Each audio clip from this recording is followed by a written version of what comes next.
I came home one evening to find my garage door slightly open, something that never happens. Inside, boxes I didn't recognize were stacked to the ceiling. Furniture, holiday decorations, even an old treadmill. None of it was mine. At first, I thought maybe I'd been robbed until I saw the label on one of the boxes.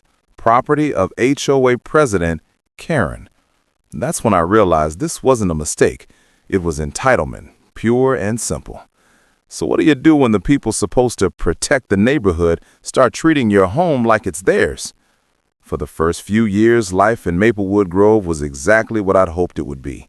Peaceful, predictable, and safe. The kind of place where every lawn looked perfectly trimmed, every mailbox matched, and every neighbor waved whether they meant it or not.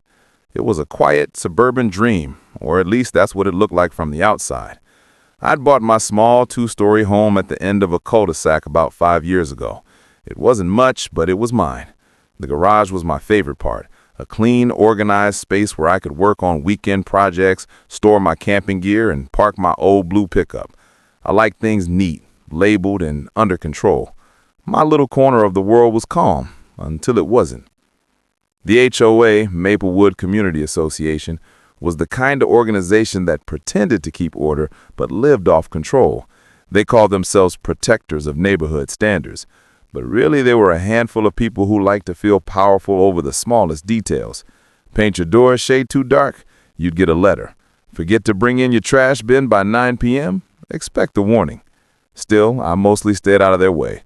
I paid my dues, kept my grass short, and smiled when I had to. But the new HOA president, Karen, had a different kind of energy.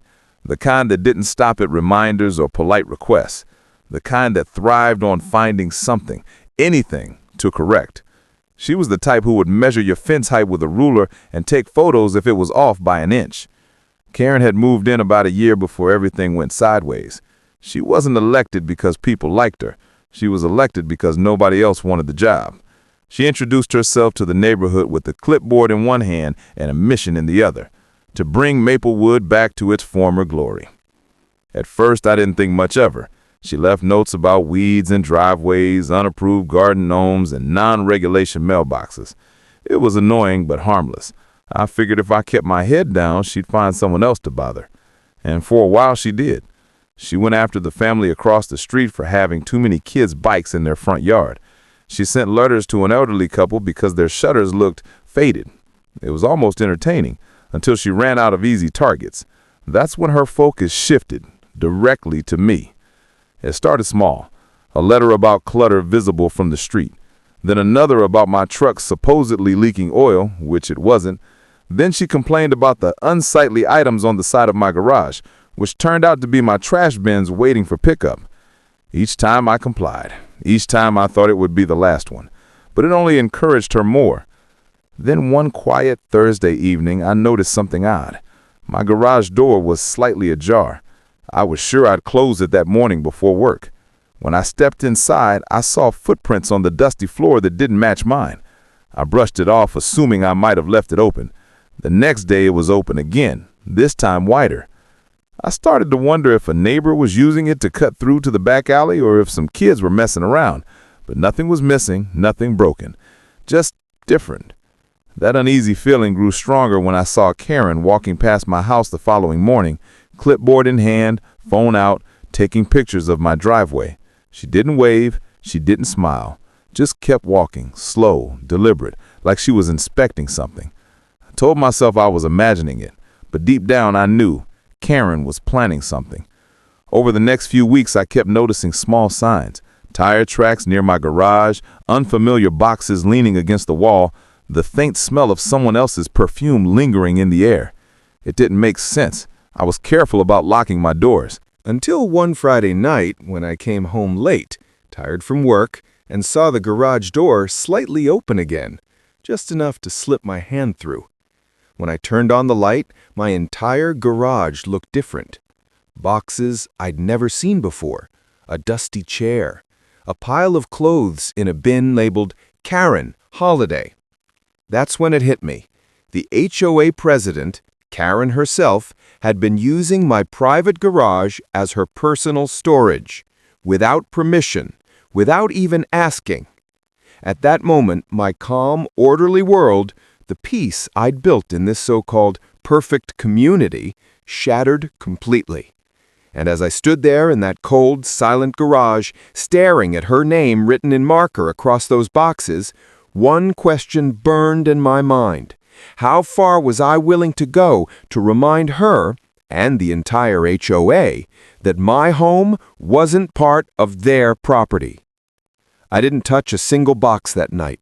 I just stood there, staring, heart pounding, hands shaking. The idea that someone, especially her, had been walking in and out of my garage without permission made my stomach turn. That space had always been my sanctuary, my tools, my workbench, my order, all violated by someone who believed the rules didn't apply to her. The next morning, I walked straight to the HOA office, a small beige building tucked behind the clubhouse. Karen was there, of course, sorting papers like she was running a law firm instead of a volunteer committee. I told her exactly what I'd found in my garage. Her face didn't even flinch. She just smiled, that sharp, tight smile that said she was in control. "Oh, that," she said, pretending to shuffle through some papers. "I thought you wouldn't mind. We're doing renovations at the clubhouse, and I needed temporary space for a few boxes. It's all HOA property, technically part of the neighborhood association's assets." Technically. That word echoed in my head. I told her she had no right to store anything in my home, HOA property or not. She shrugged and said, "It's just for a little while." Then she added, almost mockingly, "Besides, you should be proud to help your community." That was the moment I realized this wasn't ignorance, it was arrogance. She didn't think she'd done anything wrong. In her mind, she owned this place, and by extension, the people in it. I went home fuming. I thought about moving her stuff out right then, but something stopped me, a gut feeling. If she was bold enough to trespass into my garage, she was bold enough to twist the story to make me the villain. And sure enough, the next morning, a letter appeared in my mailbox, an official HOA violation notice. The reason? Improper storage visible from property exterior. The irony nearly made me laugh. Nearly. She had dumped her own junk in my garage, and now she was fining me for it. The fine was $75, a small number, but that wasn't the point. It was the principle. I decided to fight it. I sent a written complaint, attached photos, and even included timestamps from my security camera, though the angle barely caught the edge of her car pulling into my driveway. Days passed, then weeks. No response. Instead, I received another notice, failure to comply with HOA regulations. $150 fine this time. That's when I realized I wasn't dealing with a rule, I was dealing with a game, one where the rules changed whenever Karen needed them to. I tried to reason with other board members, but none of them wanted to get involved. "Karen's a little particular," one neighbor whispered, eyes darting around like we were being watched. "Just play along, it's easier that way." But I wasn't wired to just play along. So I started documenting everything, every letter, every photo, every strange noise near my garage at night. I installed a small camera right above the garage door, hidden beneath the trim. Within days, I had my proof. Footage of Karen herself unlocking my garage and slipping inside, carrying another box.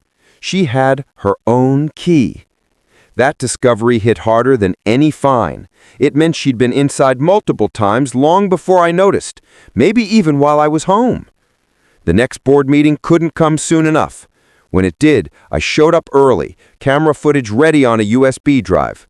The meeting started with the usual monotone agenda: landscaping updates, parking complaints, community improvements. Karen led it like she was the mayor of Maplewood. Then came resident issues. My hand shot up. I calmly explained the situation, the storage, the trespassing, the fines. I even played the footage on the projector. Karen, caught red-handed, entering my property. The room went silent. Karen tried to laugh it off. "That's taken out of context," she said. "I was checking for compliance issues." But the murmurs around the room said otherwise. People were whispering. Some were shaking their heads. For the first time, I saw her composure crack, just for a second. Still, the board didn't act. They said they'd review it internally. By the next morning, 3 new letters appeared in my mailbox, all signed by Karen. One for unauthorized recording of HOA members, one for disruptive behavior at a board meeting, and one for non-compliance with community cooperation standards. 3 separate fines, 3 ways to remind me who held the power, at least on paper. At that point, it wasn't just about boxes or fines, it was about control. Karen wanted to make an example out of me, to prove that no one could challenge her authority without paying the price. I spent days thinking about what to do next. I could hire a lawyer, but that would cost more than my mortgage. I could move, but that meant letting her win. And every time I looked at my garage, her boxes sitting there like trophies, my anger hardened into something colder. I decided to play her game, but on my terms. So, I didn't touch a thing. I let her keep her storage. I even cleaned around it, made it look like I didn't care. Because what I was planning required patience and timing. 2 weeks later, the weather turned perfect. Clear skies, mild breeze, the kind of weekend you'd spend outside. That's when I put my plan in motion. I waited until late Friday night, when the neighborhood was quiet. Then I closed the garage door, slid the bolt lock in place, and added a heavy-duty padlock on top. The next morning, I loaded up my truck with camping gear, waved to my unsuspecting neighbors, and drove out of town. No warning, no note, no explanation. I knew exactly what was going to happen. By the time Karen realized her things were locked inside, she'd panic. She'd try to call me, email me, maybe even file another complaint. But I wasn't going to be around to hear any of it. For the first time in months, I felt free. Out in the woods, miles away from HOA letters and fake smiles, I could finally breathe. The air was clean, the silence was real. I set up my tent, lit a small fire, and watched the flames flicker against the night. Still, part of me wondered what was happening back home. I imagined Karen standing in front of my locked garage, clipboard in hand, realizing her power didn't mean much when the person she tried to control simply walked away. When I returned 2 weeks later, my mailbox was stuffed. Letters, notices, even a certified mail slip. The HOA had declared my garage in violation of accessibility standards. They claimed my locks impeded community property retrieval. Community property. They actually said that. But it didn't matter anymore. I had the proof, the story, and now the story. I sent copies of everything to the County Housing Authority, the local news tip line, and every board member who had ever stayed silent under Karen's rule. Days later, whispers spread through the neighborhood. Some residents even started demanding an emergency vote to remove her as president. The walls were closing in, and she knew it. The next week, a moving truck appeared in front of her house. By the following Monday, Karen was gone. And when I finally opened my garage, it was empty. Not just of her boxes, but of the weight I'd been carrying since the day she stepped into my life. Still, there was one thing left behind. A single note, taped to the wall near the light switch. It read, in her sharp, looping handwriting, "Next time, lock your doors." I laughed, not out of humor, but relief, because she was right. And now, I always do. But sometimes, late at night, when I walk past that garage, I still think about how easily control can slip from your hands when you let the wrong person hold the keys. When I got back from that 2-week camping trip, I didn't walk straight into victory. I walked into chaos. My phone had over 100 missed calls, mostly unknown numbers, and my mailbox overflowed with bright orange HOA violation slips. The moment I parked my truck, I could feel the tension pulsing from every house around me. Curtains shifted. Doors clicked shut. Word had spread. The first thing I did was head straight for my garage. The locks were untouched. Her boxes gone. The space looked eerily clean, like nothing had ever happened. But there on the floor, a scuffed patch of concrete showed where something heavy had been dragged out. I could almost see her, pacing, fuming, trying to figure out how to spin this in her favor. Then I saw it. A notice taped to my door. Mandatory HOA hearing. Attendance required. The date was circled in red ink. Below it, in Karen's handwriting, the words, "Failure to appear will result in immediate lien action." That was it. Her last attempt to scare me. The hearing was scheduled for Saturday morning in the same community clubhouse she claimed was being renovated. I showed up early, dressed simply, camera footage and documents stacked neatly in a folder. The parking lot was full. More people than usual had come, whispering, staring. I could tell this wasn't just another HOA meeting. This was a showdown. Inside, the air was tight. The fluorescent lights hummed above the folding tables, and the faint smell of stale coffee mixed with cheap carpet. Karen sat at the head of the table, wearing her signature pastel blazer, chin lifted like she was presiding over a courtroom. Around her were the other board members, some avoiding my gaze, some pretending to look at papers. She started the meeting with her usual authority. "We're here to address a series of violations committed by homeowner Lot 23, she said, not even using my name. "These include obstruction of HOA property, harassment of board members, and willful defamation of the association." Her words landed heavy, rehearsed. A few neighbors shifted in their seats. I let her talk. I let her read every word of that script until she paused for effect and asked, "Do you have anything to say for yourself?" That's when I opened my folder and pulled out the flash drive. "Yeah," I said quietly. "Let's watch something together." I plugged it into the projector.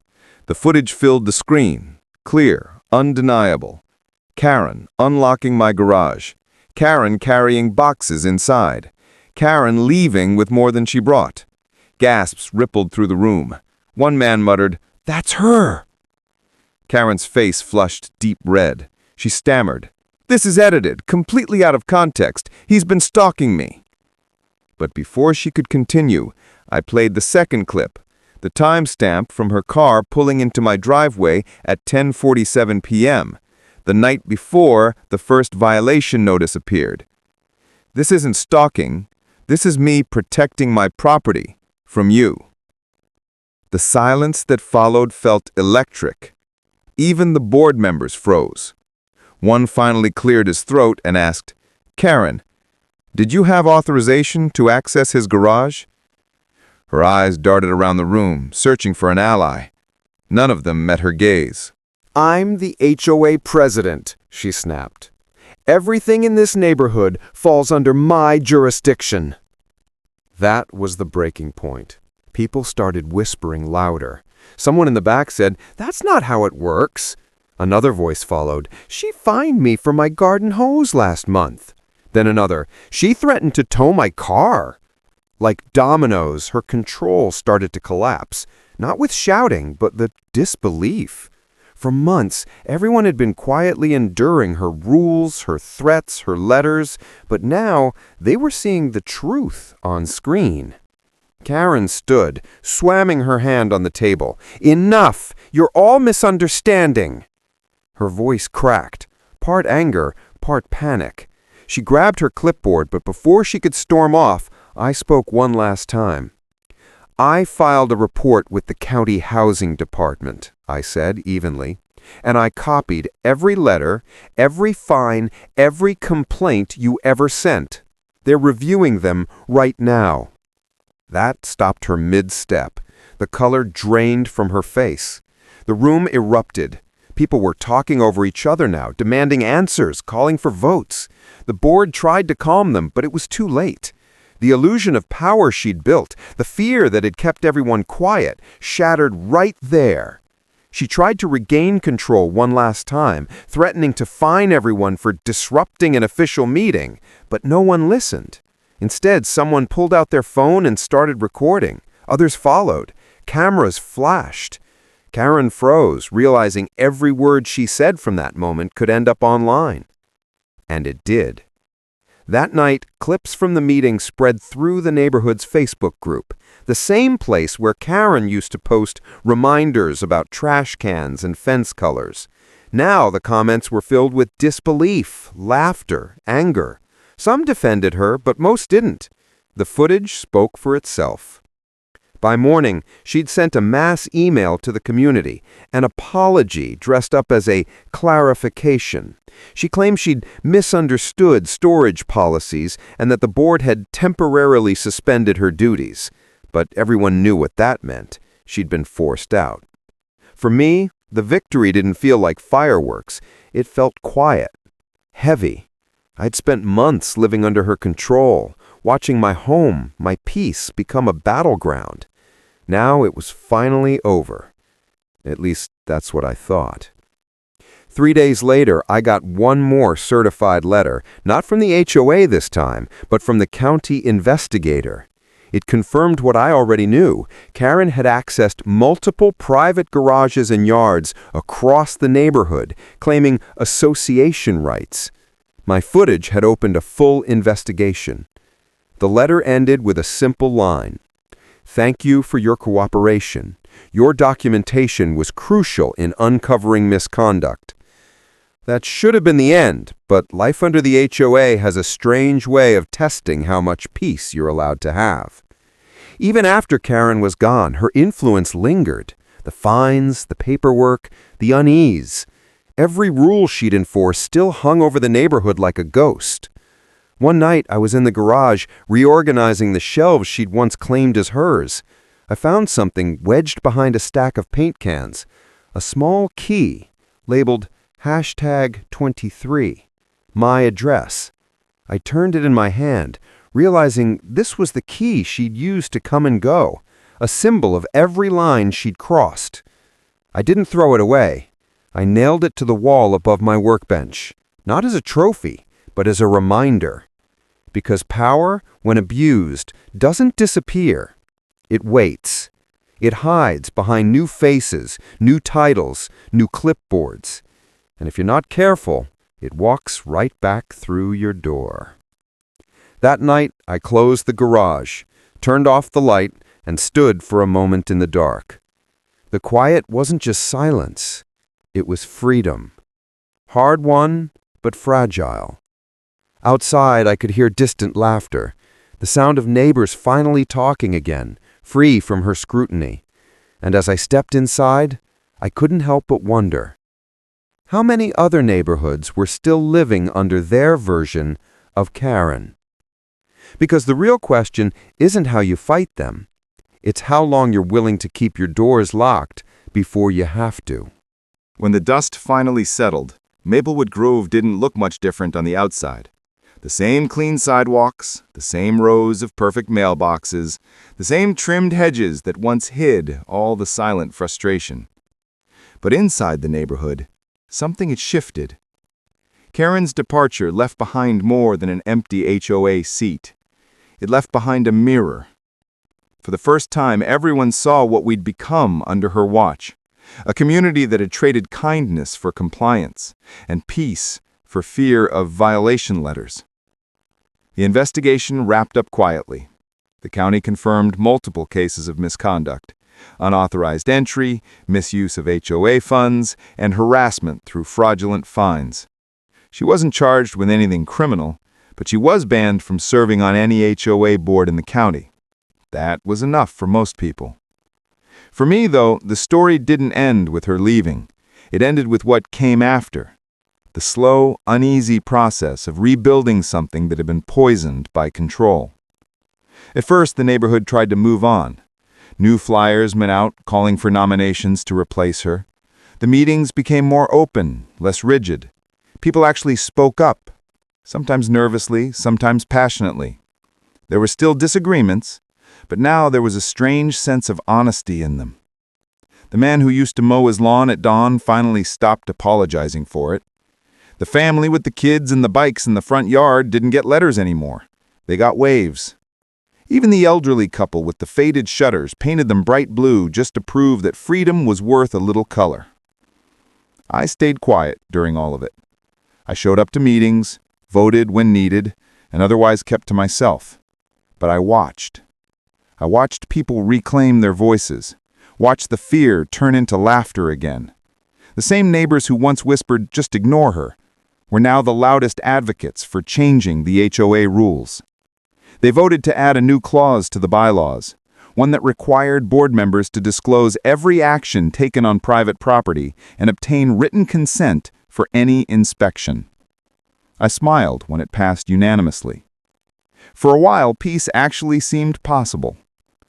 But peace, I've learned, doesn't come without reminders. One afternoon, a few weeks after Karen's official removal, I got a knock on my door. It was Daniel, one of the quieter board members who'd stayed silent during most of the chaos. He looked uneasy, holding a folder against his chest. "I thought you should know," he said, handing it to me. Inside were copies of emails, Karen's emails, sent to board members, vendors, even the property management company. She'd been planning something much bigger than anyone knew. A proposal to consolidate the HOA's control over certain community access garages, supposedly for safety inspections and equipment storage. It wasn't just me she'd targeted. I'd been the test case. For a moment, anger flared up again, but it faded just as quickly. Because in the end, she hadn't won.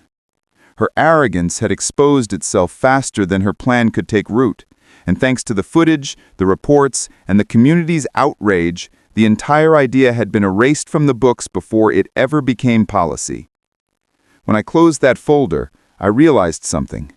Sometimes you don't have to destroy the system to fix it. You just have to make people see what it's really become. That night, I sat in my garage again. The same place where it all started.